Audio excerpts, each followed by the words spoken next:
Welcome, everyone. Hope you're having a great day so far, wherever you're calling in from.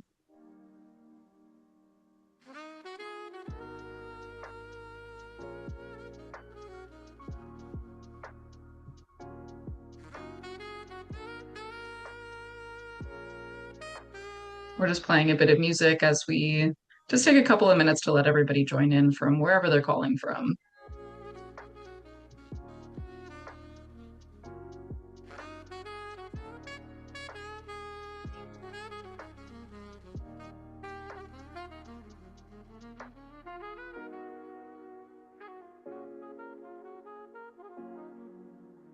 Nice to see some familiar faces today, some folks that I don't recognize, but happy to have you all here.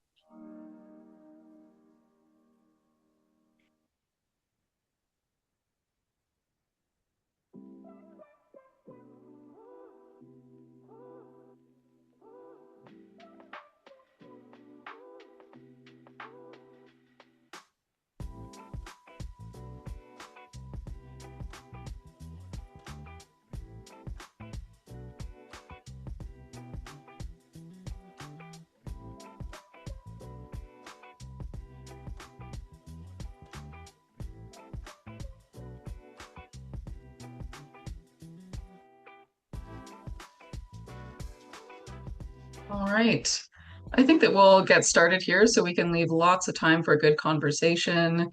My name is Taylor Stimson. I'm program manager at the Academy for Sustainable Innovation, and I'm so excited to have you all here today and to be joined by my three wonderful panelists who I'll introduce in just a couple of minutes here.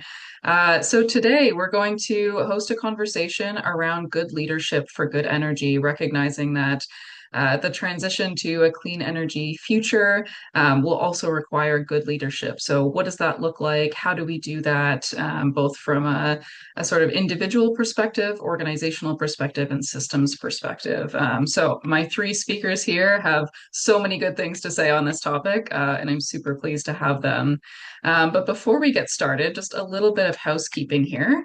I want to take a moment to thank our funder, North Family Foundation, for making this event and events like this possible. I'm super grateful for their support to be able to host you all today for these conversations. And I also would like to take a moment to acknowledge the land on which I'm calling in from. I'm calling in from the Credit River watershed, what's known as Georgetown, Ontario, which is the traditional territories of the Haudenosaunee, the Huron-Wendat, and the Mississaugas of the Credit First Nation. This is Treaty 19 territory, and this time of year it is absolutely beautiful. These are just a few of the millions of pictures that I've taken over the last couple of weeks as we're in full transition mode here. We have the spring ephemerals coming out, like the trout lilies and trillium, which are just like such a favorite here in Ontario. The salamanders are making their migration, as are all of the songbirds, especially down on Pelee Island. And it's such a beautiful time of year, I think, especially as we reflect on transition and what that looks like in a very technical context. I think we can just look outside our windows and take a walk in the forest to see how the plants and animals and other creatures and species are taking transition this time of year. I think there's so much inspiration to be gained. And I encourage you all to reflect on your relationship to the land, what that looks like, and build that deep connection to be able to also just get inspired on what transition could look like, especially in the context of good leadership. This may also be the first time that you've engaged with ASI. So I just wanted to give a little bit of context as to who we are. So the Academy for Sustainable Innovation is a Canadian charity that helps people and organizations lead on climate action through education and engagement. We have engagements such as this one today, but we also have other transition leadership programs that help Canadians see themselves as climate leaders. This includes sort of our four buckets of work that we do into a big range of different things. Our work tends to fall into leadership courses, custom engagements, research projects, and events like this one. So we hope to engage with you in other ways if we haven't already. Like I said, I see a lot of familiar faces on the call today, but we hope to see you in our other in-person and virtual engagements as time goes on. So if you're new here, welcome, and we hope to see you again. And our last piece of housekeeping, just to give a bit of context as to the flow of today's event, I will stop my rambling on housekeeping in a couple of moments here, and then I'll turn it over to our wonderful speakers to have them introduce themselves. We'll spend about 30 minutes or so discussing this topic of good leadership for good energy. And then we'll turn it over to you folks for questions. So if as we're speaking, you've got any burning questions, please save them for the end. You're welcome to pop them in the chat, or you at the end are welcome to come off mute and ask your question. If you don't think you'll remember your question to the end, you can pop it in the chat, and we'll try and take a note of that as we go to the end of the session. So hopefully that sounds like a good way to spend the next about hour or so here together. And then just a couple of notes on how to engage today. As audience members, please remain muted during the panel discussion so that we can hear the most of the conversation, but you are welcome to keep your cameras on, especially in this virtual world. It's lovely to see other faces and see sort of the real people behind the screen. You're more than welcome to engage in the chat. Please do so respectfully and lead with curiosity. There's no expectations for the speakers to be checking the chat, though we've invited them to if they'd like to. But again, for the question period, you're welcome to put in questions and we'll try and get to what we can at the end of the session. And I think that's everything from me. So, Erin, if you don't mind just taking the slides down so that we can see our wonderful speakers here. One by one, we'll start to bring folks up. So I'm going to ask each of you to start us off to introduce yourself with your name, where you're joining us from, and a bit of context to your work. So, Annabelle, I'd love to have you up first to introduce yourself. Thank you so much, Taylor. My name is Annabelle. I use she, her pronouns, and I'm joining from the traditional ancestral and unceded territories of the Musqueam today, where I live and work, otherwise known as Vancouver, British Columbia. And I get to work as a project lead at Cambo Energy Group, where I'm supporting the deployment of a clean mobility project. And this is done in partnership with the BC Indigenous Housing Society, and others out of two affordable housing buildings. And this project really encompasses a lot, including fully subsidized transit passes, a free shared electric vehicle for residents to sung out and go places and visit family, and capacity building clean mobility workshops as well. And outside of my work at Cambo, I'm also the founder and director of a local nonprofit called Project Arrowroot, where we run a 4-month climate education and professional development program called the Youth Activator Program for high school students and post-secondary youth. And this really is to demystify green jobs and help youth reimagine the just transition while building the skills to participate in it. So it encompasses workshops on how climate action is being taken across different sectors and what working a green job in the government looks like versus in the trades or academia or the private sector or at an NGO, alongside professional development skill building. And there's also a micro internship portion directly following the workshops where youth activators will shadow green industry professionals for a week or two and lead a small research project in line with their mentor's work. So, for example, we had an urban planner at the City of Vancouver mentor a student who created an infographic on the importance of green public spaces and fostering community safety.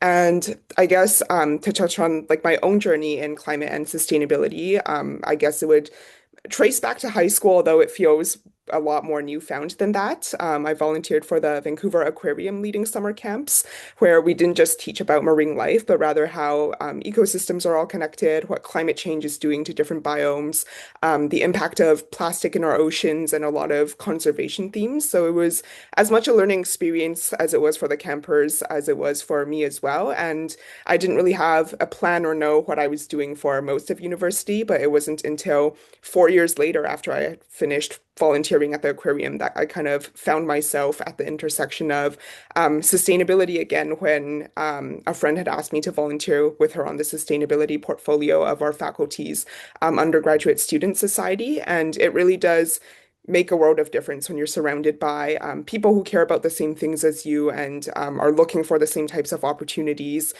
Because I could begin pointing to multiple people around me and realizing that, like, hey, environmentalism isn't just attending rallies or shoreline cleanups, and it's not just like volunteering after school and on the weekends. And there are so many people who center not only environmental impact, but also like justice and social impact in their careers. And so that was definitely what propelled me to transfer into the program. Global resource systems that I ended up graduating from 2 years ago. And since then, I've been super lucky to explore what climate action looks like in different types of work now, from things like climate finance or consulting or policy research, and now supporting clean mobility in communities, especially. Thanks so much, Annabelle. It's really cool to hear sort of the mirroring of your own story coming into the sustainability space and the work that you do now, especially with Project Arrowroot, to support people to come into that in their own way. Okay, I'm excited to hear more about that. But next, I will bring up Alex to please introduce yourself. Hello, everybody. Thank you for having me. My name is Alex Lemay. I'm the program manager for Generation Power over at Indigenous Clean Energy. I'm here today from Sault Ste. Marie, Ontario, historically known as Bawading, and traditional lands of the Anishinaabe, more specifically the Ojibwe people, as well as the Ontario Métis peoples. So I've been with Indigenous Clean Energy now just going on 4 years, always been with Generation Power.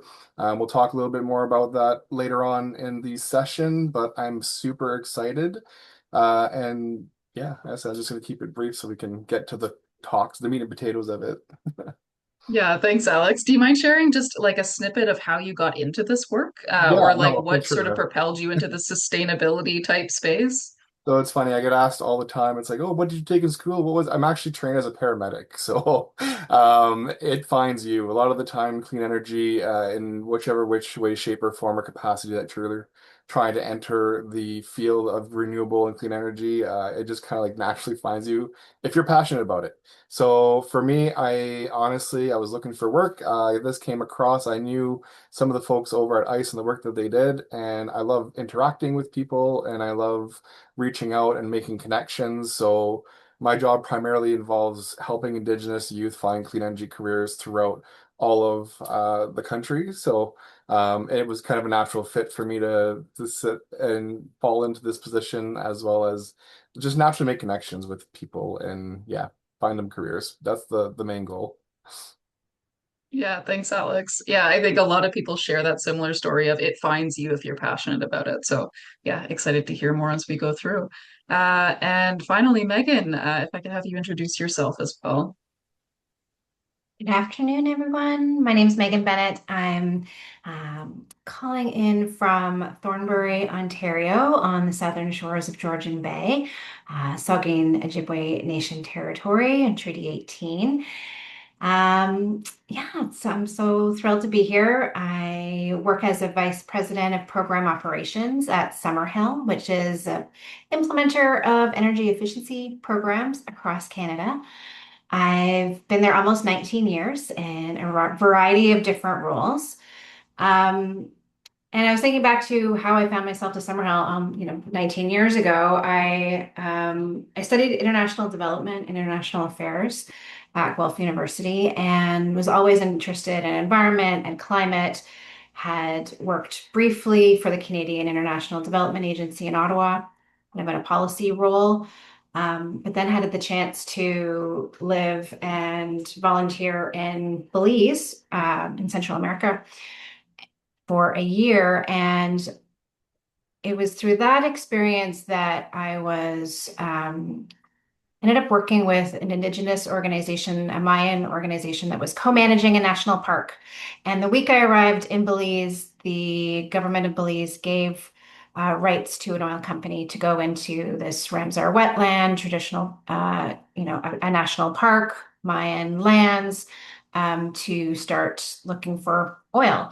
And the organization that I happened to be volunteering with was at the center of this. And So I just got launched into a really interesting legal and advocacy campaign to try to yeah, support the work that they were doing. And through that experience, what I was really kind of at the end of the day, um, the end of the year there, reflecting on was why are we needing to go to the depths of a jungle in southern Belize to look for oil? Why, like, tracing the issues, right? Like, why are we here? And it really, I was really reflecting on how can I have an impact? And it was like, I need to go home and I need to work on in a way that's helping reduce demand for energy and fossil fuels and try to get to this source issue. Um, and still do. We had a lifetime of work ahead of us, I think, in this clean energy transition.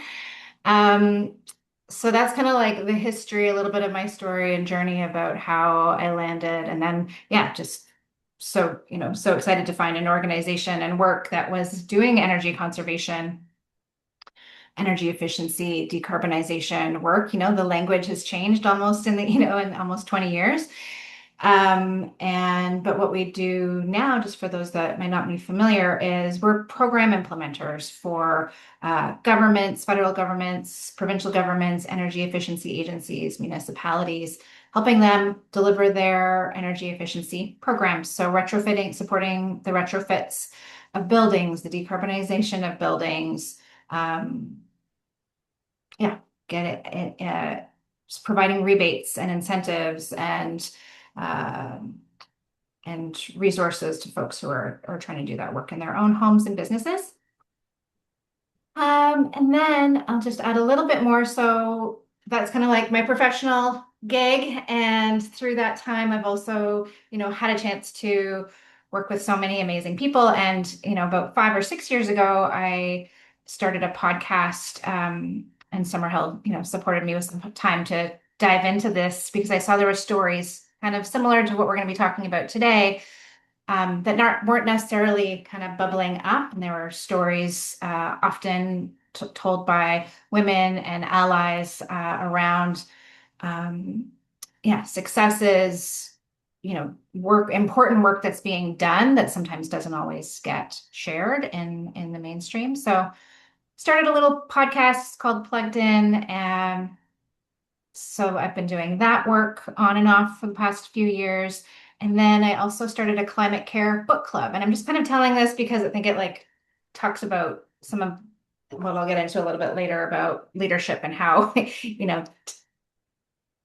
starting things that I see this need, like where I'm feeling like there's a need to take some action and something that I wanted to start. So because I had a need for it myself. So started a climate care book club to build community around, um, to build community and support each other on issues of climate care. And that's also evolved into a little bit of a climate care retreat that happens. So, the through line, I think, with all of these pieces is, curiosity, creativity, and community. So those are kind of some of the things I'm working on right now and involved in. And yeah, excited to share more. Thanks for having me. Yeah, thank you, all three of you. It's really interesting to hear you talk about how you got here, what you've been doing, sort of how you found your way into this space, what that's looked like for you, and all the different ways that you're sort of pinpointing like those areas of systems change within your own context. So I'm excited to hear more, and we'll start off, Annabelle, with a question for you. Between your roles at both Cambo and Project Arrowroot, I'm curious to know from your perspective, how can we meaningfully involve everyone in just transition, especially those most impacted by current systems? Are there lessons that you've taken from both of these roles that you can share with us? Yeah, absolutely.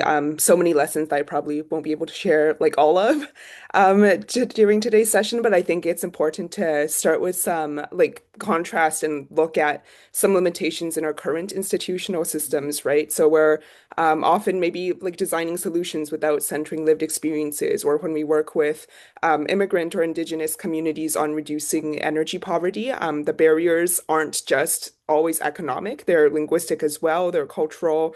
They're rooted in historical exclusion from decision-making spaces. So like looking at how many community serving programs do we have right now that are actually co-created with these communities from day one. A lot of times, community members may be brought in for consultation after decisions have already been made, and they're not really um, designers themselves of solutions that they know they need. And so the Clean Mobility Project is a pilot, which means that pieces are always moving. We're always adjusting different parts of the program and troubleshooting and improving. But when we talk about co-creating solutions with the community, not just for the Clean Mobility Project I'm working on at Campbell, but anything rooted in like grassroots and like true ground up problem solving. To me, this work is really, really grounded in embodying active listening because the community has just such a wealth of lived experiences and with that like expertise as well. And so they know like what they need to see to reach that regenerative future. So I think yeah, one of the lessons definitely it's really important to keep in mind that like meaningful involvement like is not just consultation. You can't just do consultation, it's power sharing as well. And communities need decision-making authority, not just like advisory or an invitation to the table after, the meeting's already like half over.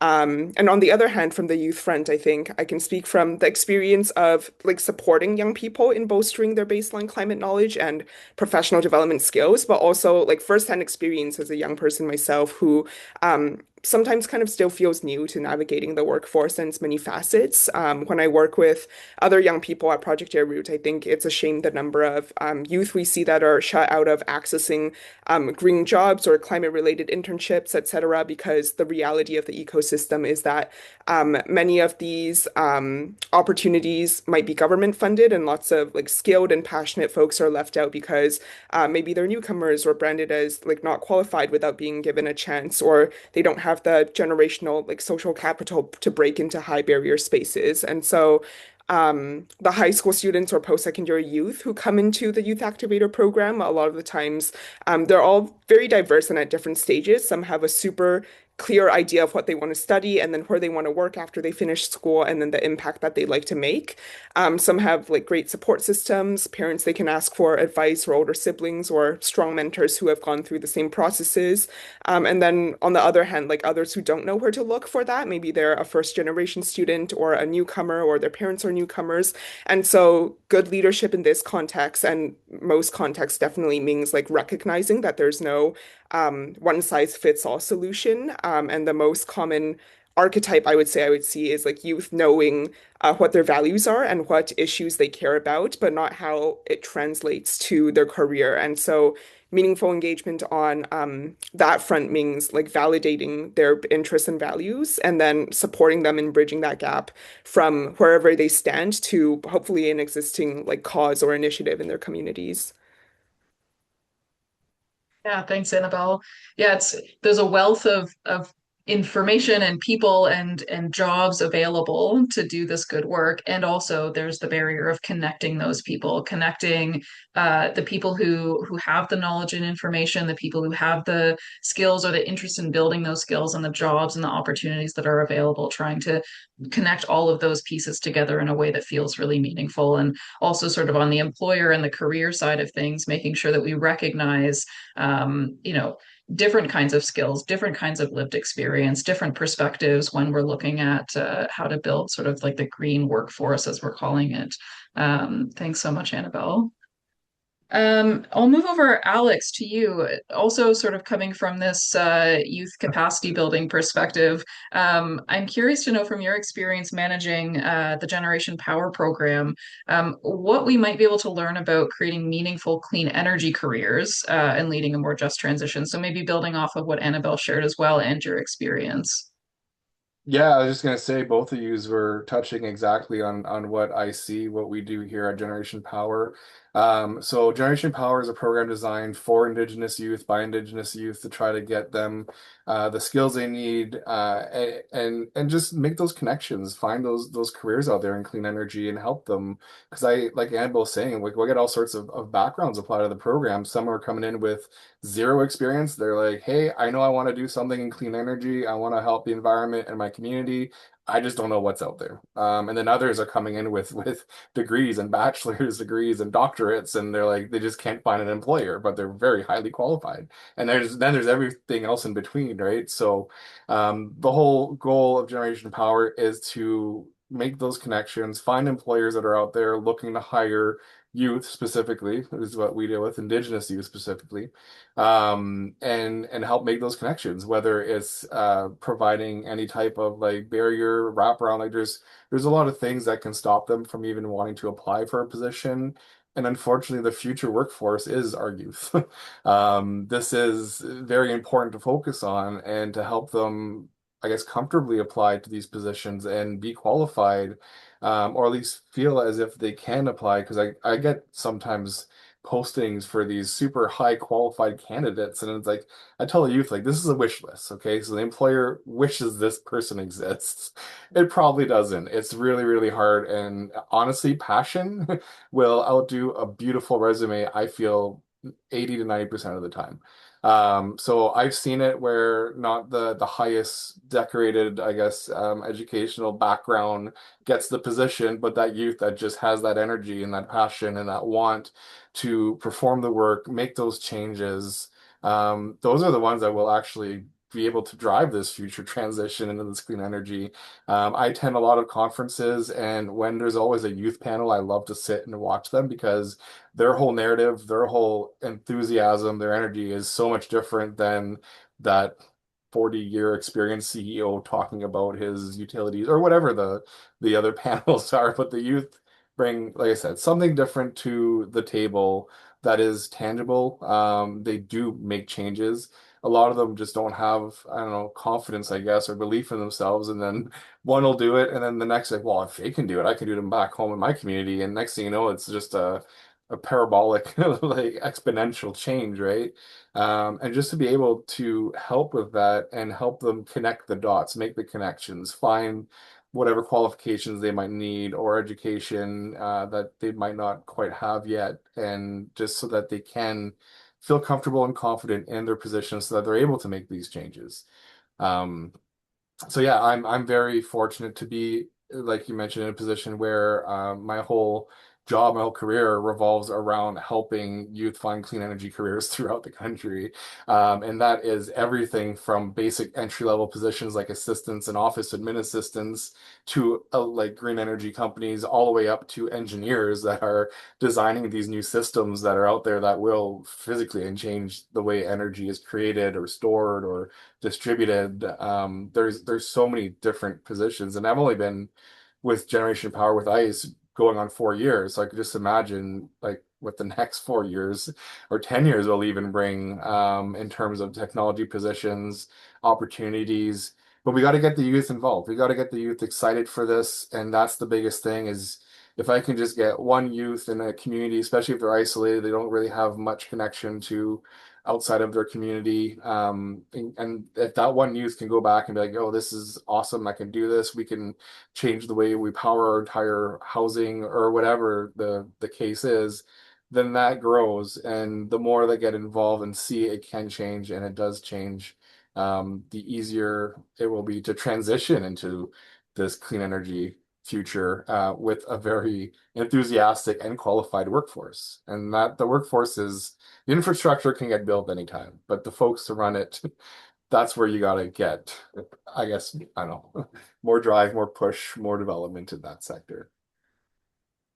Yeah, thanks, Alex. Yeah, I think there's absolutely no shortage of especially young people who are excited to do something meaningful, who are excited to be a part of, especially like this new energy future. However, you have a lot of young people who maybe don't know where to start. It feels like a really opaque sort of situation. They don't know, maybe they don't have the networks or the communities to reach out to who already can set themselves to set themselves up in a good way. And similarly, I think, back to my own experience going through university, the curriculum doesn't always keep up at the same pace of technology, at the same pace of change. So you have really skilled people coming out of education programs, maybe not at a point where, the careers are ready to take them. So trying to connect the dots for people to say, okay, you've got this passion and this interest, and we have these jobs available. Let's try and connect those dots and get you in the right place. So yeah, we definitely need so many people to be a part of this, and that passion is there, but trying to make those connections,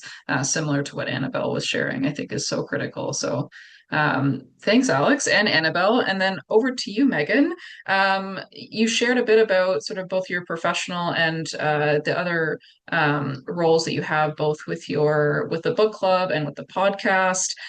You have experiences within your own community, and then also at the national level within the context of your work at Summerhill. So I'm curious if you can share a bit more about at the national and the very local level from the various roles that you have. What does it look like to involve community in clean energy transition? Yeah, so if you can just share a bit about that. Yeah, great question. I mean, I think community is everything in this work. From an implementation perspective, we at Summerhill right now, we need to build a community of people like the folks that Annabelle and Alex are working with to help respond to the clean energy transition. It's an implementation game now, right? Now we have the solutions, like how do we bring them, who's hitting the ground with doing the work. And what this looks like for us right now at Summerhill is we work closely with trades, HVAC, electricians, solar contractors, et cetera, on the front lines of residential and commercial retrofits. So having conversations with Canadians about how to use their heat pumps, how to install this type of technology, insulators, all of the thinking about the building, building science and all the different pieces included there, really important. So all of those trades we're working with on the daily to be implementing programs across the country. We also work closely with retailers. So your independent home hardwares and hardware stores and national retailers to implement rebate programs. So, and again, educating customers at point of purchase about the energy efficiency benefits of different lighting, appliances, different products in your home. All these little things add up and make a difference. Smart thermostats, even electric vehicles. Um, so, so there's a retail community as well that we're working with. For my staff, I want to make sure that they're feeling like they're in community, that that they have a strong team supporting them, that they're feeling safe and that they have the resources to succeed as well. So that is a lot of the work that I do is, making sure that the team is have our staff have what they need, the flexibility, to be curious, to be innovative, to be delivering with excellence. Community is important for that as well, to feel that you're part of a team that's doing this.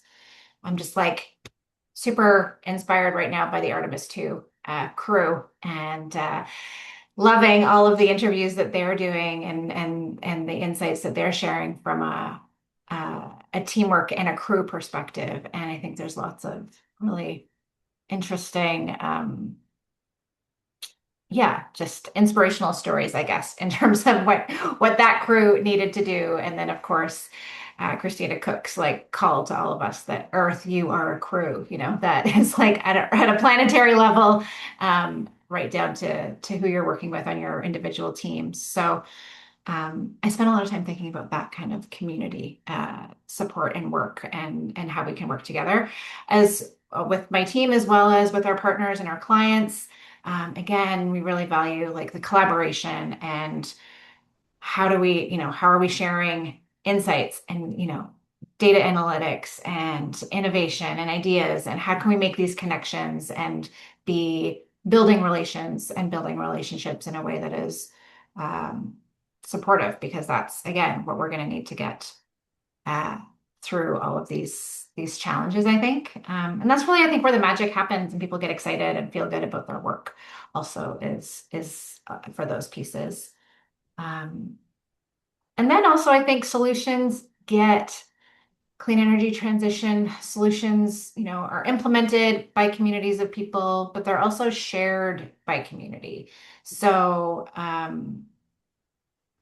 they are your neighbors and your friends and your family are often going to be your most trusted advisors. And so that's also like word of mouth matters. Building trust with your community matters. Community groups hosting heat pump, open houses and tours. That is like a fun way to engage in whatever kind of technology or change that you're looking to be promoting in your own communities.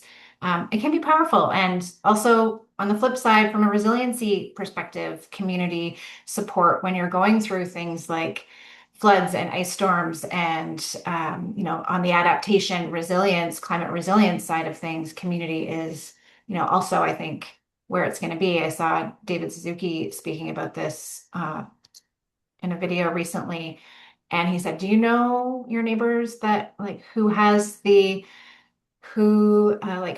tools, like who literally has the chainsaw that you may need if you're getting locked in by trees coming down or you need help because your basement's flooding and like who are you going to go to? So there's it's going to come down to community, I think, on the resiliency side of things as well, which I was really moved by his comments on that.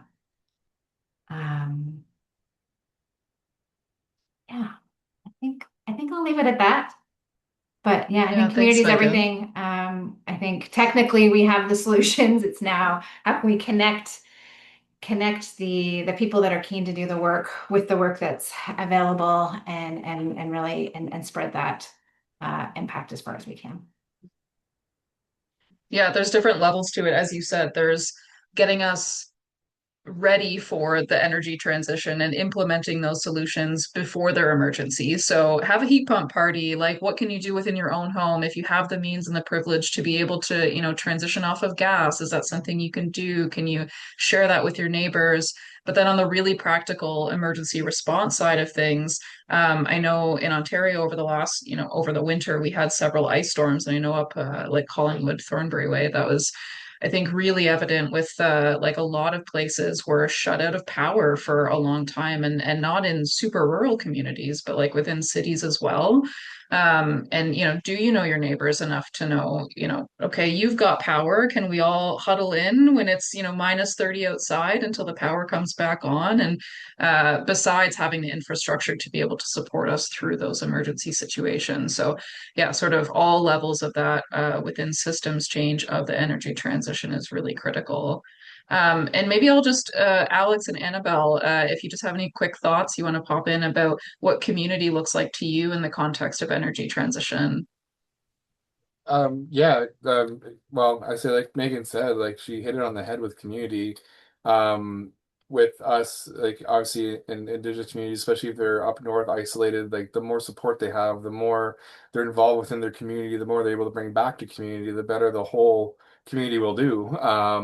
And that shows them the change that they're able to make, right? So I like the I like the example she's about the trees falling down the chainsaw, and not everyone needs to know how to operate a chainsaw. I just gotta need to know somebody who does, and then be friends with them or be part of that community. And yeah, like together as a whole, we're better, we're stronger than each individual, right? So no, like I can't really add much. You did really well. And the youth, I feel, are driving that, and they're getting stronger voices now. They're being listened to by the other generations, the older generations, the elders, and they're not just being looked down like they used to, I guess, in the past, or I guess like hushed or pushed along. They're being listened to because they do have solutions. They have different solutions because obviously the past repeating the same things over, expecting different results, just the definition of insanity, right? So they're now open to other possibilities, and together they're able to bring these ideas forward, these thoughts, these new systems, and successfully progress into this clean energy transition. Yeah, really echo what Megan said about I guess like knowing your neighbors. I think young people especially, or at least, yeah, a lot of people around me are really, really searching for those communities and like with that, like third spaces to be in as well together. So a lot of, yeah, youth have gotten really creative with how we're spending time together, um, around like the limitations of like you can go without, I guess, like spending money. Um, People, do errands together, do like the admin tasks they need to do together. Sharing meals is a really big thing, but I think something I've noticed is a lot of communities are like you identify with different communities based on like certain positions or like values you hold. And so a lot of those spaces where young people are finding communities might be online. But it's so like important to actually physically know like who are the people around me, like who like, literally who are your neighbors, right? Do you feel comfortable going to your neighbor's house anytime to ask for help and the vice versa? Yeah, I come from a Taiwanese background that's like very, very communal. I was just talking to um someone who recently immigrated from Taiwan as well, literally last night, and he was saying like he felt like there was a bit of a culture shock where he was, trying to give someone who is like installing solar panels on his house a cake to be friends, and they seemed kind of like standoffish and was like, is there a hidden meaning to this? Like, why are you trying to give me this? And so it's definitely, um, yeah, I think like coming from two different contexts, you really can see the contrast between like a very, I guess like historically like individualistic culture and what like true community looks like. It's not something that I feel like is actively fostered, but is like the default. So it's really like interesting to contrast and compare the two. But yeah, I would say definitely like know your neighbors if you don't. And Thanks, Annabelle, for I just that. want Yeah, sorry, quickly add, I know we yeah. keep thinking of community and like local and area and people around us, but like the clean energy community is so small. I run into people at different events throughout the entire country, and it's amazing how small, well, it's a large network, but how, I guess, tight-knit the energy community is, especially folks doing work in this type of field. You go to one of these events and then you start looking at the names, and it's like I recognize a few of them, and it's yeah, so it's mind-blowing. So community could be what you make it, right? And it's not just who's just around you, but I guess who's all working towards the same purpose or goal. Yeah, I like Annabelle that you shared too, about yeah, being concerned about being gifted a cake and that there's some like ulterior motive there. I think about even we had some people from Credit Valley Conservation come and plant a tree in our yard, and I was so grateful, and they were out here, in the heat and sweating away trying to plant this tree for us, and I brought out some homemade jam, and they just like the surprise, and like they were really happy about it. But then this was, I think, 2 years later, I saw the person who had planted my tree at a local climate event, and we got talking about that, and like that was a memorable experience for them, and like that relationship that we were able to build just from that like slightly different experience together. I think that's so critical. And it makes me think of, I'm always bringing books into the conversation, I think, as Megan is with the book club. But it makes me think about The Service Berry by Robin Wall Kimmerer and the concept of the gift economy. And what does it look like in the clean energy transition to bring in this concept of gift economy? What could that look like? And I don't have an answer right now, but just sort of something to ponder in this conversation about what would it look like to bring in to gifts and community and relationship building, and how would that help us support sort of from the ground up a better energy transition with each other, beyond just the technology. So I want to move us into a question for the group. Again, sort of just from everybody's perspective, whoever wants to jump in. We talked a little bit about leadership from your own perspectives and what that can look like, but I'm curious to know a bit more. Um, when you think about the future that we're working towards, whatever that vision of, a clean energy future, a more sustainable, more climate positive future, when you think about that, what does good leadership and good energy look like to you? So whoever would like to share first. I can quickly go. I made this joke last time we were talking. It's like that little commercial, like more passion, more energy. Honestly, every time I hear this question, that's what comes into my head. So really, like passionate about this future, passionate about this career. Those are the folks that will be the leaders. Those are the folks that others will listen to, other than like instead of the ones that are just doing it for a job or doing it for a paycheck or whatever. Like there's so much more fulfilling things to be gained working in this field, in this career, that the passionate folks with the clean energy transition will be the ones that will be heard, and lead this transition. And yeah, like good leadership, say they want to be there, they're going to be leading. They're probably going to be young, they're going to be youthful. There's a different energy all around when it comes to this type of work, when it comes from the youth generation to the next generation of the workforce. And yeah, like we're putting in all the infrastructure, the technology's there. We just need individuals to be willing to come and work with it and operate it and get this going. And yeah, as a passion, like that's the key takeaway. I haven't met a guidance counselor yet at a high school that's heard somebody come up to them and be like, I want to lead a clean energy transition, or I want to work in clean energy.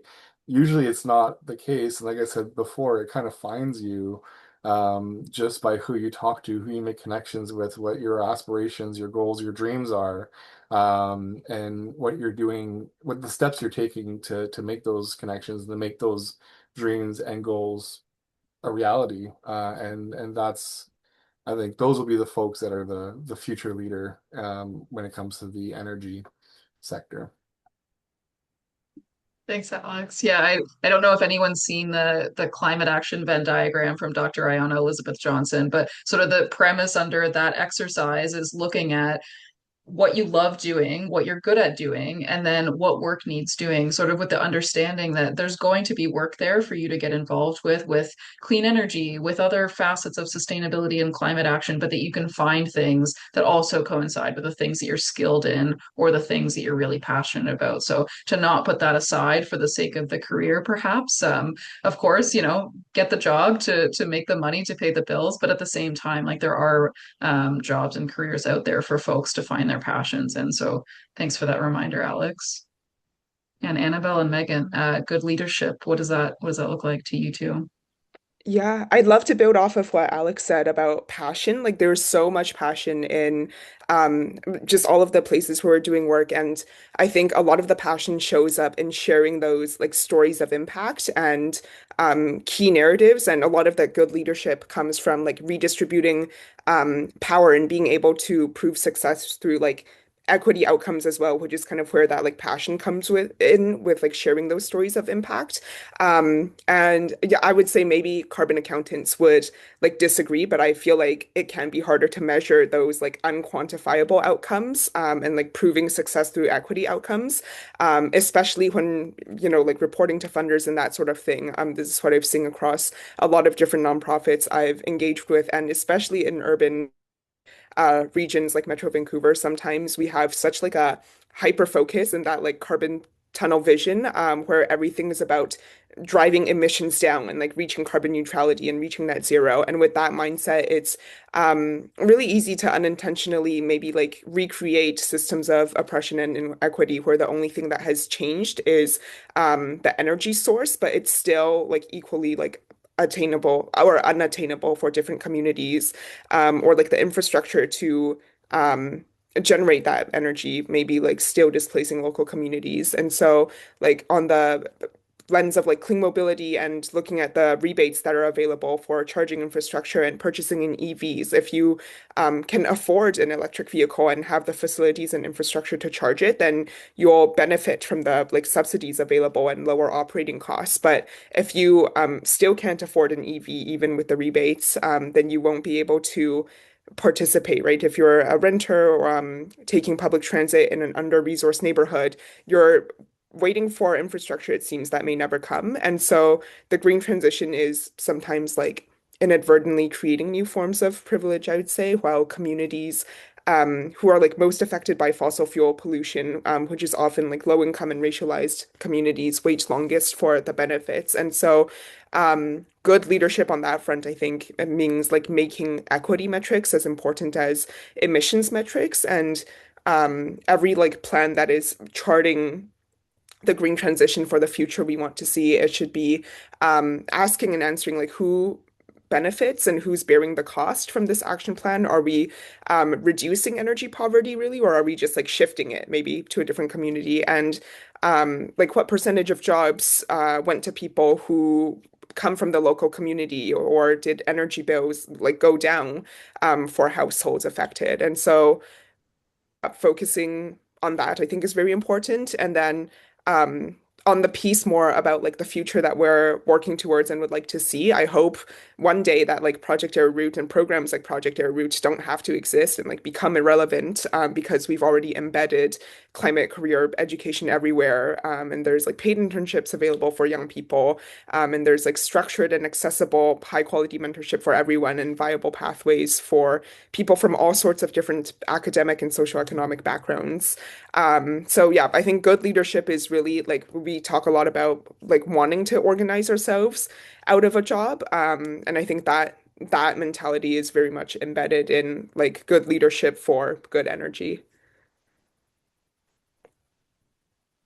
Thanks, Annabelle. I'm curious, do you have any project examples from Cambo or Project Arrowroot that you can share that speak to that, like the equity perspective on some of the clean energy transition work, especially with clean mobility? In terms of, I guess, like good, sorry, could you repeat the question? Yeah, yeah. I'm thinking of if there's any project examples that you want to share that are related to, to your point about not everyone can afford or has access to or needs an electric vehicle. We don't always need to have, one vehicle per household. Maybe that just doesn't make sense for certain communities. Are there any project examples you can share that are sort of those good case studies as, what can we look to as alternatives to that? Oh, for sure. Yeah. So within the Clean Mobility project I mentioned, it has different like streams, and like everyone has different mobility needs, whether it's like, everyday commute for work, or like visiting family or attending cultural events. And so there's a number of different clean mobility solutions that we've explored and either are implementing or like not implementing for different viability reasons for the specific community we're working with. So one of the I would say like biggest streams of the clean mobility project right now is the subsidized transit. And this is like really perfect for people who go to work every day. Sometimes they're transiting like, 3 zones away. And so I would say public transit relatively is quite expensive in Metro Vancouver. And so, yeah, having a fully subsidized, like, 3 zone monthly pass, for example, can really bring down cost savings. And then there are, people with children or families who live in other provinces or like in the provincial like interior. And so we've worked with Modo to get a free shared electric vehicle into the building that all of the residents share and receive training on like navigating those Modo platforms and like signing out the car, and really, I guess, like fostering a shared community asset in that way. And so, yeah, clean mobility, there's so many different, there's obviously like active transportation as well. There's micro mobility options such as like electric bikes, electric scooters, and that might not be the solution that we've identified to be the most viable for like the senior residents in the building. And so really, again, like listening to community about what they'd like to see. They obviously even before having an electric vehicle, like knew that these solutions existed. They know like the diverse range of like options out there and which one will work best for like their needs and their lifestyles and their families. And so, yeah, it's really, I think, less of a decision-making role in a lot of like good community-rooted leadership and more of a um like listening, supporting, like capacity building type of role. Those examples that you shared because it gives some good context to it's not always going to be one solution for everyone. There are so many different solutions that we can implement to sort of take a look at the systems change of electrification, energy transition, sustainability, emissions reduction, sort of all of those things. We don't just need a whole bunch of new one for one electric vehicles, but there are other ways that we can look at that to support people where they're at too. If folks are already taking public transit, how can we support them to continue doing that in a good way? And Megan, just over to you if you have any thoughts on good leadership and good energy. Such great examples, Alex and Annabelle. I would add imagination to this list. So passion for sure. I think good leadership is about like imagining what is needed. So Annabelle just shared so many great examples of like, wait, this is like how imagining the possibility, imagining what solutions can look like. And then the leadership piece is like just biting off a piece of that and like taking one little step at a time. Like all of these solutions that we have, all of these, every idea needed to be imagined and created and, has a seed in somebody, right? Someone thought this was going to be a good idea on the negative side of things and on the positive side of things. So how can we, support,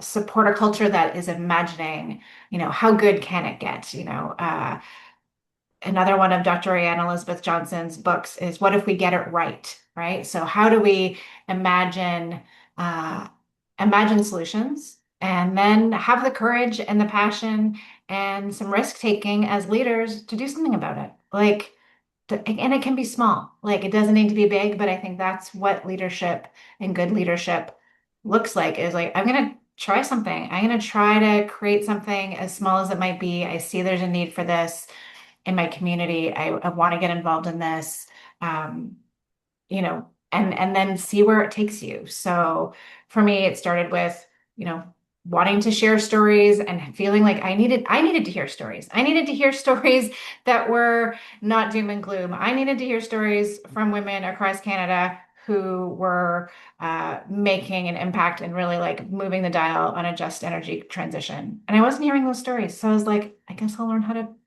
try to learn how to make a podcast, and I plugged away at it and,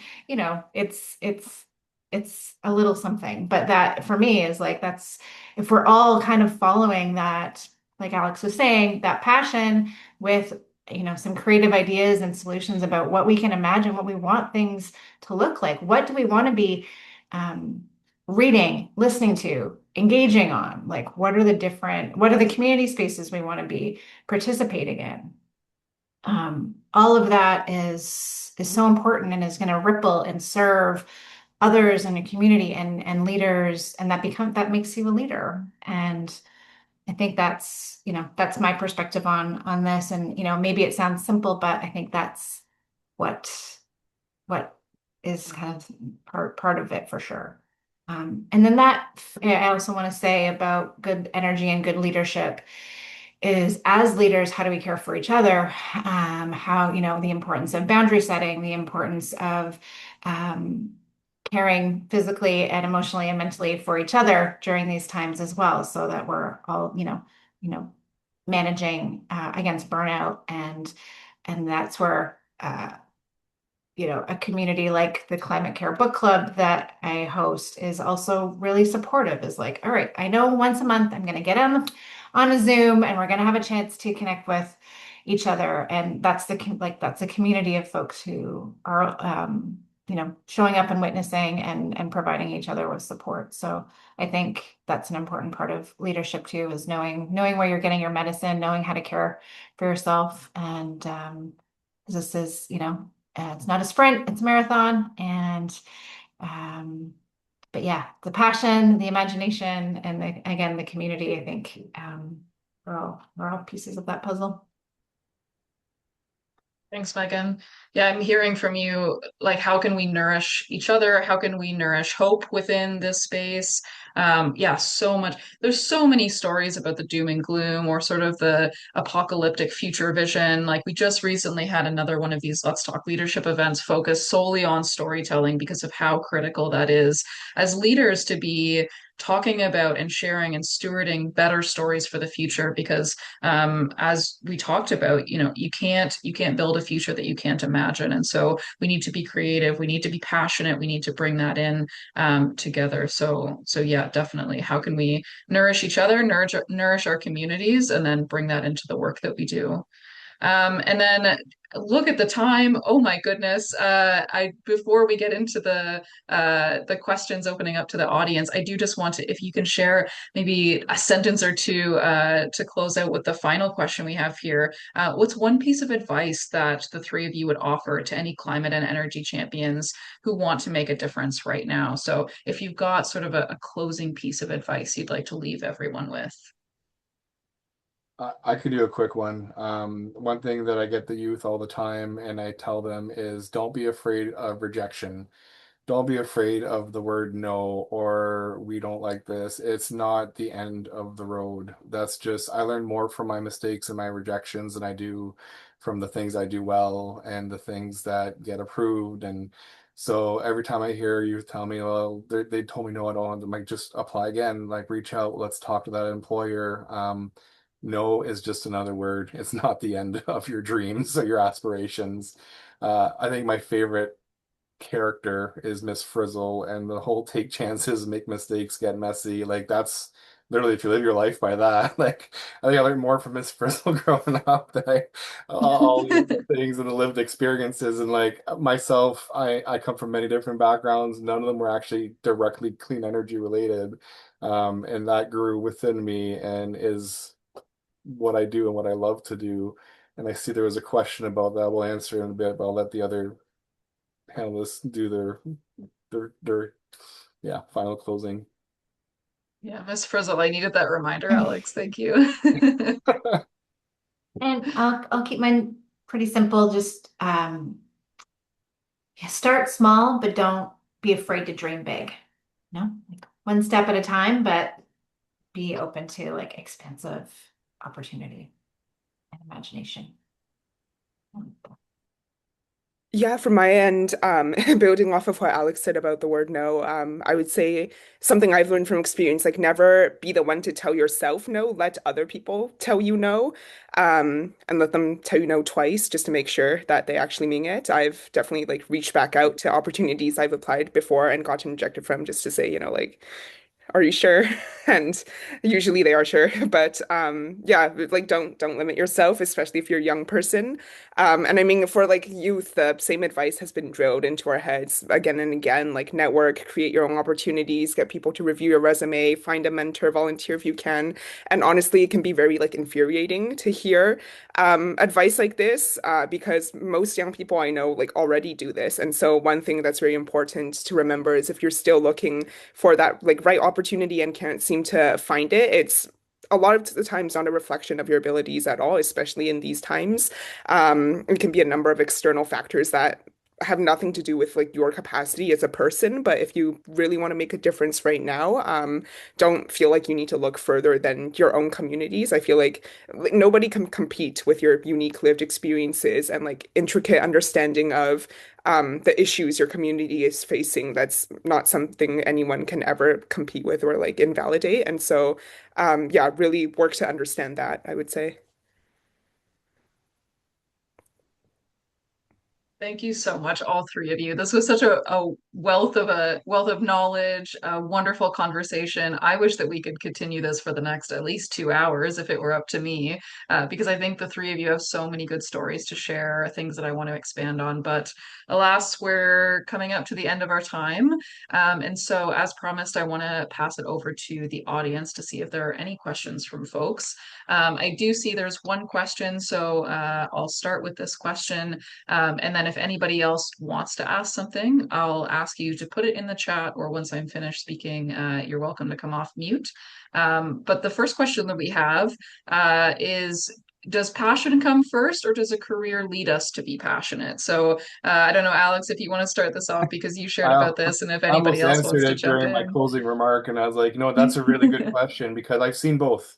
Honestly, it's subjective, it's all individual. Each person that wants to get into this follows their own path. I have youth that will apply to the program full of passion, wanting to change, not knowing how or what to do. And then I have others that applied because their mom or dad or auntie or someone told them to, and they just need to get a job. And they do. And then next thing you know, they fall in love with it and they see the change firsthand and then they become passionate and then at the end of it, they are the most passionate about clean energy and like they found their way, like they've seen the light. Like I don't know how else to say it. I'm an example of the career led me to be passionate because like my as I mentioned, my background's in emergency services. It turns out I like to help people, just not in emergency services or situations. Like I did work as a forest fire ranger for 10 years. I have firsthand experience with climate change and how it affects like wildfires and working with isolated communities, especially Northern Ontario, BC, Alberta, and how just this clean energy transition is very important for everybody. The wildfires are getting worse and worse every year, and I don't think this climate change, it's just ironic that it happens to be this way. Like it's something we need to do to get, I don't know, the whole world in a better place, right? So, but yeah, it could be either one. It can be a career that leads you to be passionate about it, or seeing them come in full of passion and find that career. So.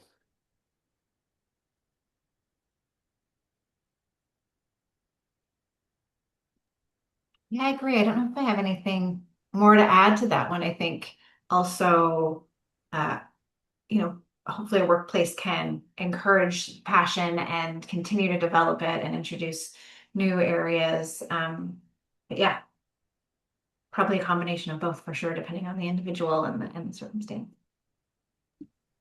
Yeah, same here. Very quick answer from me. Either can come first, but passion is very special and it's very genuine. And it's, I would say, like harder to learn if you're trying to learn passion compared to any sort of like hard or soft skill. So really leverage that if you do like feel very strongly about something. Yeah, thanks, folks, and thanks for the question. Uh, David Katz, I see your hand up if you'd like Yes, to share your question. so in terms of leadership, I'm the board chair of Ontario Sustainable Energy Association. But what I'm going to suggest and maybe get feedback is get a mentor. Like we just started our mentoring program so that, those that are worried about like, is renewable really good? Like, shouldn't I be working at nuclear? Like, so I think mentoring, and we've just put it up and we got 3 or 4 hits right away from, as Alex said, people who want to change careers, who are passionate about sustainability, and yet, they're not engineers, right? And so there's other jobs in sustainable energy that are not technical. So I'll just share that with you. And for those in Ontario, we're rebuilding OSEA, and we welcome new members and mentors, and we have mentors. Thanks so much for sharing that, David. And I see that in the chat if people are interested. But on the topic of mentorship, do the three of you, anybody want to share anything from your perspectives on mentorship Yeah, as that's a really mentor or a super mentee? important.